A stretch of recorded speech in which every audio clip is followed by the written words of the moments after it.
আরব সাগর দিয়ে জাহাজ যাচ্ছে। তো জাহাজের নাবিকেরা সাগরের মাঝখানে দেখে একটা লোক পানিতে হাবুডুবু খাচ্ছে। স্পিড বোট নামিয়ে দিল লোকটাকে উঠিয়ে আনার জন্য। সাগরের মাঝখানে একটা বেলা ধরে সে ভেসে আছে। সি বোর্ডের সাহায্যে লোকটাকে তুলে নিয়ে আসলো। জিজ্ঞেস করা হলো, তোমার বাড়ি কোথায়? উনি বললেন, আমার বাড়ি ইন্দোনেশিয়া।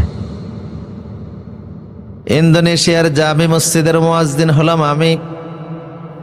5 ওয়াক্ত নামাজের আযান আমি দিতাম। যখন সিডোরে শুরু হয়ে গেল, পানির প্রচন্ড ধাক্কা আমার মসজিদে গিয়ে প্রবেশ করলো। বিদ্যুতের ফিলারগুলি ভেঙ্গে দিল, মসজিদের জানালা দরজা ভেঙ্গে দিল। পানি আমাকে ভাসিয়ে নিয়ে চলে আসলো। সাগরের মাঝখানে আছে। নাবিকেরা বলল, কতদিন আছো? মুয়াজ্জিন সাহেব বলছে, আমার কাছে করি নাই, তবে দিনের বেলায় আকাশে সূর্য, রাতের বেলায় চাঁদ দেখে মনে হয়েছে প্রায় 15 দিনের মতো আছি। নাবিকেরা বলল, এই 15 দিন তুমি কি খেয়েছ?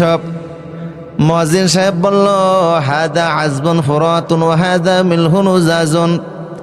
এই 15 দিনে খাবার তো দূরের কথা, এক ফোঁটা পানিও আমি আমার ঠোঁটের মধ্যে লাগাই না। নাবিকেরা বলল, তাহলে কেমনে বেঁচে আছো? কয় 15 দিন আমি শুধু আমার আল্লাহর নামে জিকির করেছি।